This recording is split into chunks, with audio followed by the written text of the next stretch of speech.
Hi everyone! In this video we'll be going over how to make a stress analysis in SolidWorks in the diagonal beam. You can use what you learned to run a stress analysis on your main beam and your top beam, but for now we're just going to use the diagonal one. So go ahead and open up your part. It should look a little like this. Make sure that your part is balsa wood. By doing so, if you have no material selected over on your left hand side, just right click on the no material selected, go down to edit material,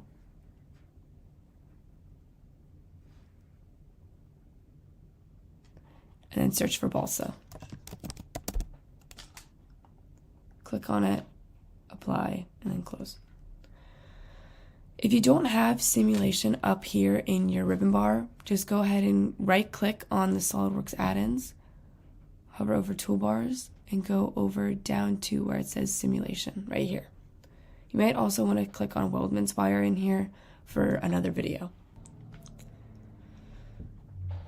Okay everyone, once we have made sure that our part is in balsa wood, let's go up to reference geometry and go down to axis and select in the middle of these two holes.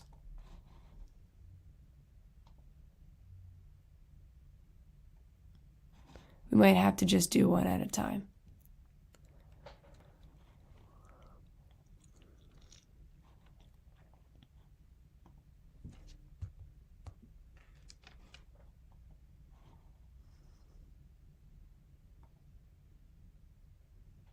Wonderful. And we're going to go back into reference geometry one more time and just add a plane. So then it's splitting through the holes. So just make sure you're in analysis preparation, go all the way to the left, reference geometry, select the down arrow, and click on plane. First reference is going to be our axis, and then our second reference will be the side of the beam.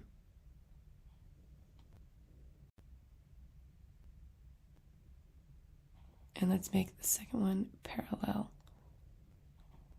And select OK. And repeat that on the other side.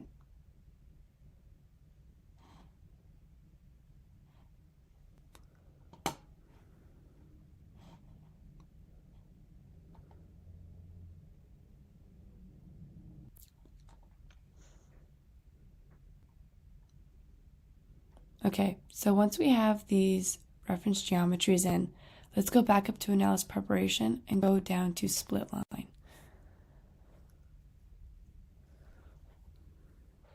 Let's remain on silhouette, and in the pink box, let's zoom in and select our plane.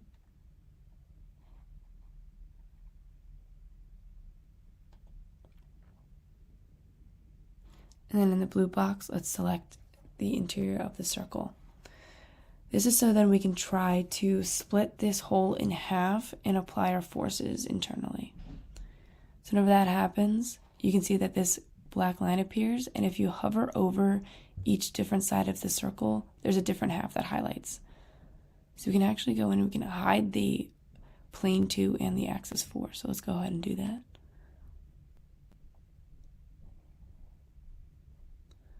And just right click and click on this eyeball that says hide. And it'll hide it.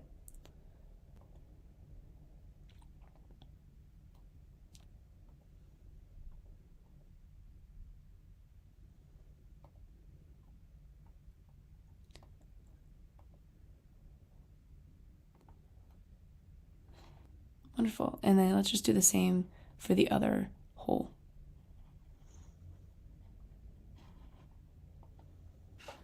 Okay, now after this I'm going to go up into my ribbon bar again and click on simulation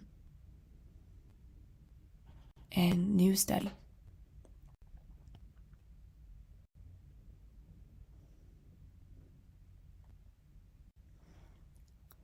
Static is going to be automatic selected. I'm just going to hit OK, that green check mark.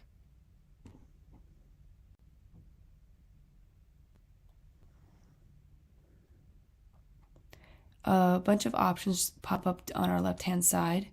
And we're not going to touch all of these, but we are going to play with a couple of these. So let's go into Fixtures, right-click.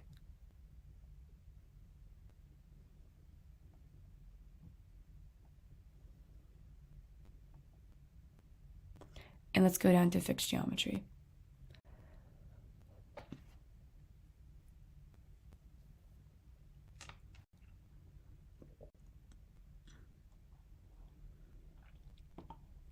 I'm actually going to hit the inside of this circle. And this one as well, but on the opposite end. I'm going to make my beam go into compression. So I'm going to select the outer two sides and make those fixed. And apply a force on the other side of these two circles going towards each other to create the beam in compression. And click OK.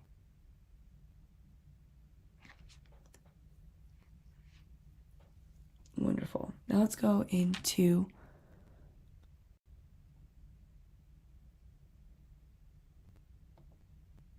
right-click on Mesh.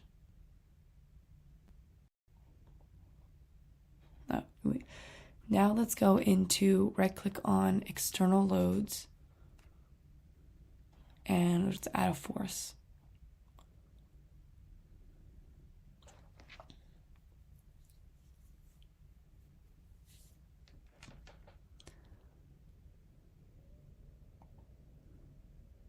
I'm going to select the inside of that circle, so that one of those halves, as well as the other one.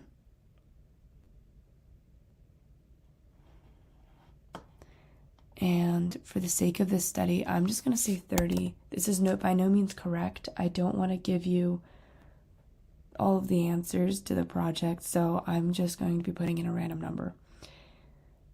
And I see that this arrow is going inwards and towards each other. If I wanted to reverse it, I could do that. But that would mean that the force is going not against the beam, or they would, so I wouldn't want that to happen. So let me unselect that. Think about how your screw acts on the wood and where those forces are applied when you're adding forces in compression versus tension. Looks like I got a little frozen there for a second. So let's just hit OK. Wonderful. Now if you look in this hole, it looks like I have a fixed geometry right here with those origin arrows, and then this is the applied force. It should be the same on the other end as well. Wonderful.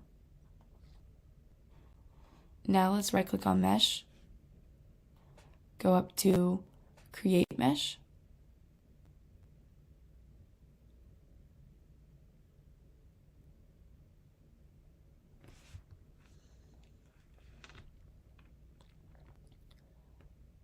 and let's just click OK.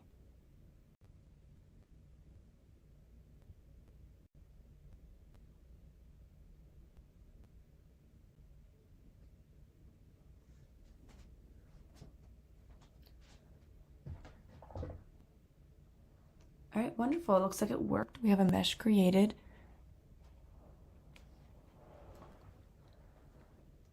Now let's go up to run the study.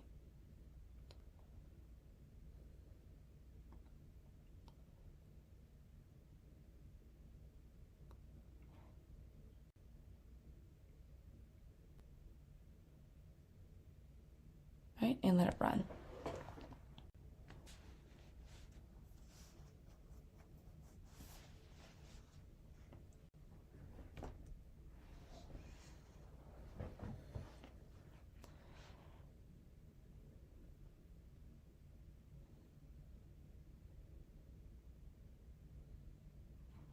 All right, so it looks like we have a couple of things going on.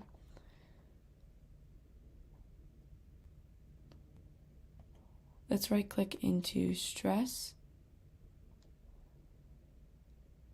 Go back into show. I don't know why I just decided not to highlight. Actually, let's right click into stress 1. And let's go into chart options.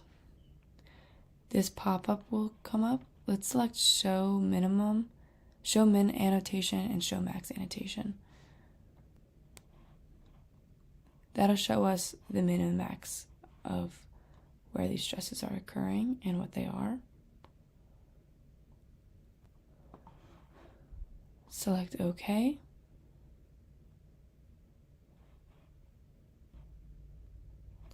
Let's go back into stress, right-click, and click on Edit Definition.